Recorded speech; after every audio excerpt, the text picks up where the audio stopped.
The gift of the elders. This is called an honor song.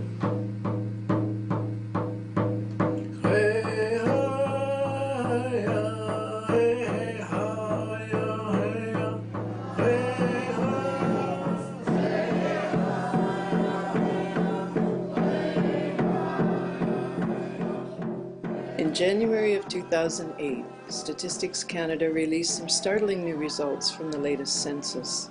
Of the 1 million Aboriginal people in Canada, almost half are children and youth under the age of 25. More than half are living off reserve.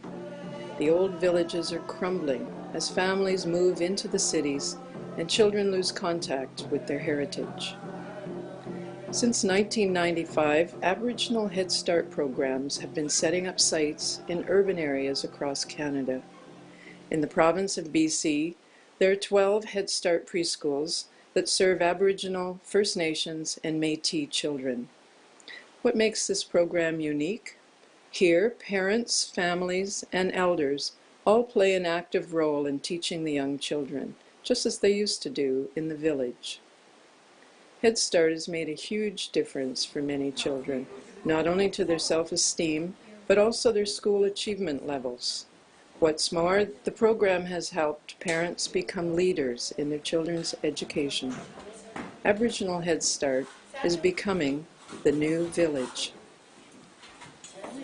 Audrey Sam, Executive Director of NENAS, the Northeast Native Advancing Society in Fort St. John, is passionate about the benefits of the Head Start program.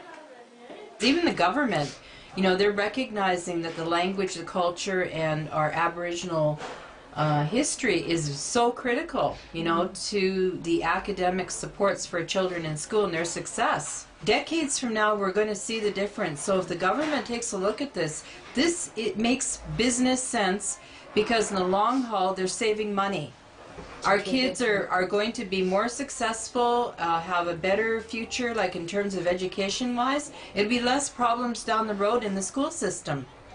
So if they invest now, they're actually saving money later.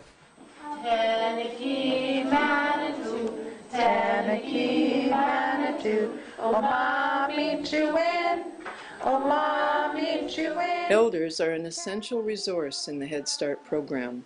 They provide a cultural experience for the whole community. One of the most important things that children learn from elders is respect. Respect for themselves and other people, respect for the land, the plants and animals, and respect for the Creator. Jackie Finney, a Métis elder, believes that if you teach children to respect themselves and be proud of who they are, then they can go out and face their problems.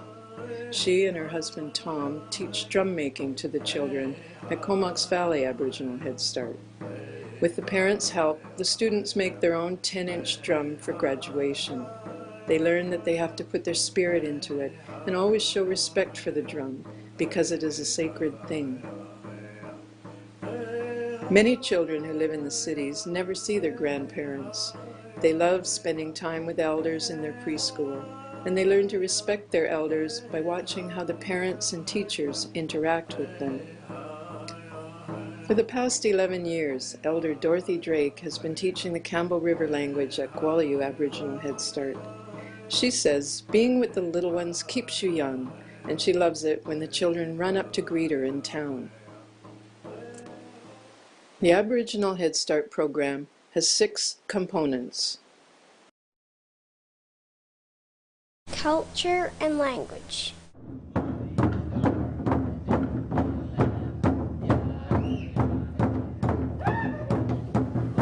In Vancouver, Fred John, a Lilwat elder, volunteers at both Eagle's Nest and Singing Frog preschools.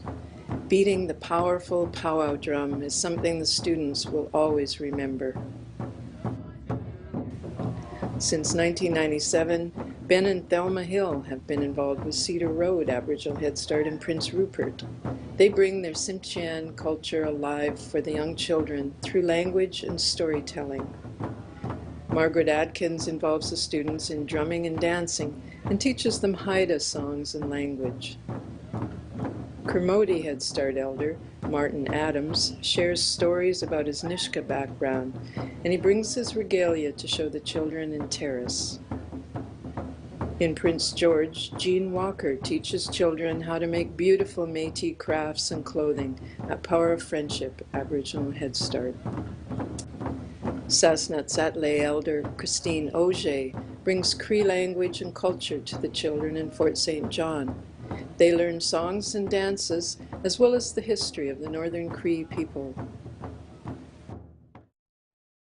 Education and school readiness.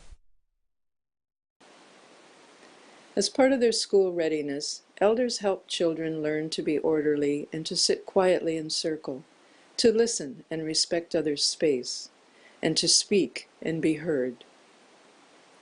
In Prince George, Métis elders like to read stories to the children at Power of Friendship Head Start. They also teach them how to say colors and numbers in Cree.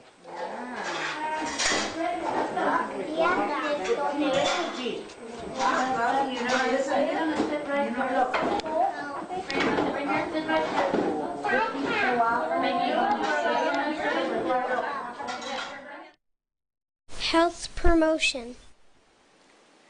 In Williams Lake, Shuswap elder Ella Gilbert makes smudging part of the children's routine at Little Moccasins. Willie Alphonse, a Shuswap Chilcotin elder, explains why smudging is important. Smudging is to clean our minds and our bodies from all the negative stuff that's going around us and what we're thinking. That's what the smudge is for, the cleansing for the day, and help us have a good day.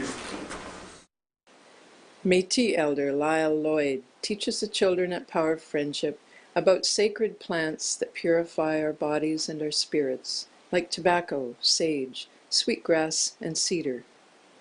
Storyteller Leona Nielsen shares lessons that animal spirits give to their human brothers and sisters. These are often about safety and getting along with others. Nutrition. Phil Umferville's parents were woodland Cree who trapped and hunted beaver, caribou, and moose, and gathered berries and roots for food. He and Joe Lukes are two of the elders in the Comox Valley Aboriginal Head Start who tell the children stories about traditional ways of life. Tom Finney was the first cook when that center opened. He hunted and served meat such as deer, duck, beaver, and fish, and picked wild salad greens in the spring. He says the children in this program know where their food comes from, and because of that, they respect Mother Earth. A couple years ago, Thelma Storozic brought her great-grandson to Future Four Nations Head Start in Mission. She thought it was such a wonderful place that she's still involved there as an elder. Her sister, Elsie Norquay Brown, says, "I'm just a baby in my own Ojibwe culture and language, but that doesn't keep me from coming here." With the children at Awasuk Aboriginal Head Start in Surrey, Dene Cree elder Selena Hewer, or Cookham, leads the blessing at the first salmon ceremony. This is to give thanks to the Creator and to show respect for the salmon. Social support. Elders are important advisors to staff and parents of Head Start preschools. In some centers, elders are involved in planning the cultural calendar and special events such as graduation ceremonies and traditional celebrations. Sophie Hansen invites members of her elders group in Campbell River to join her at circle time in Gwaliu Head Start. Sometimes she brings the children to sing a song in Kwakwala for the elders at the Friendship Center. Parent and family involvement.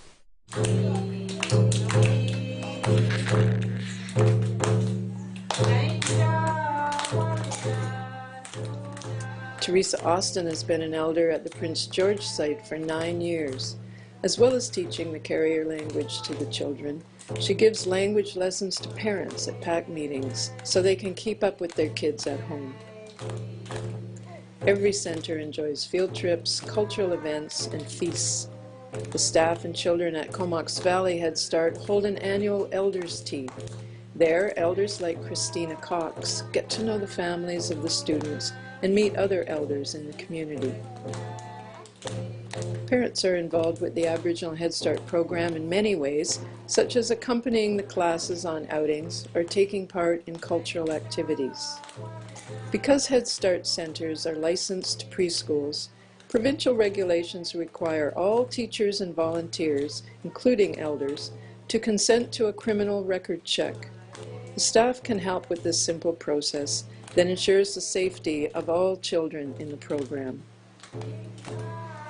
Many elders who live in these urban areas say that the Head Start children, parents, and teachers are their other family. They often become surrogate grandparents for children who live far away from any relatives. This is Al Cardinal, an elder from Sassnett-Satley in Fort St. John. I'm very, very happy that I do come here. This is my home, my second home.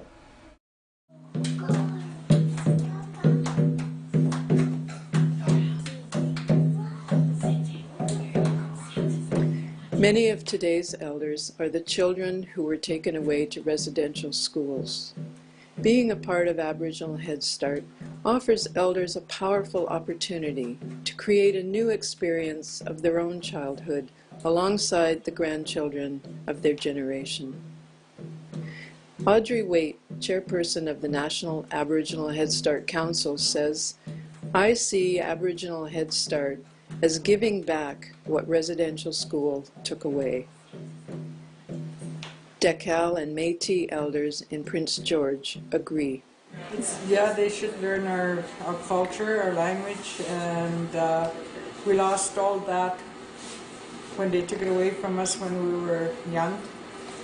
But now the kids should be able to get it all back again. Leona's teaching her Cree, and I don't even speak Cree. But she comes home and she says, "Grandma, this is," and she talks Cree. So I'll repeat it, and that way. I told her, I said, "Good," I said, "you can teach Grandma how to speak Cree, So I think it's great that we have this Head Start, for our grandkids and our great-grandchildren, which is very, very good. Mm-hmm. Elder Willie Alphonse says being involved in Aboriginal Head Start has helped him heal parts of his own life. I feel good coming here because I like to teach young kids, language and culture and tradition, what little I know today, because they never had that, because been taken away, the families. And a lot of them, they never had the parenting skills that they should have. And so I like coming here and singing song for the kids and do what I have to do to pass my little knowledge that I have on to them. So it's a learning thing, being here with the children, for anyone to learn. It teaches me a lot because I wasn't a good father to my children, so today I do my best to be a father and grandfather as best I can to all these small children and my grandchildren, great-grandchildren.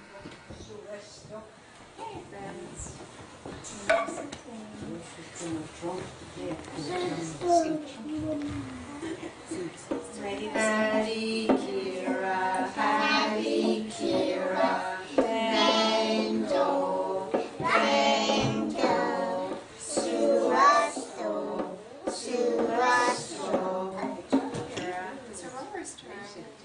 Elders are beginning to heal the painful memories of residential school by sharing with children a new positive experience of school, one that gives them a head start.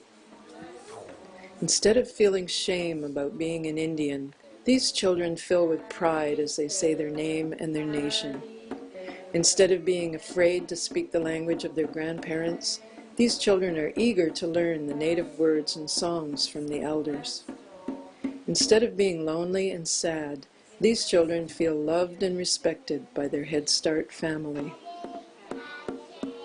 We honor and thank those elders who share their gifts with the Aboriginal Head Start community. We need elders to make this program a success. The future of our young people depends on it.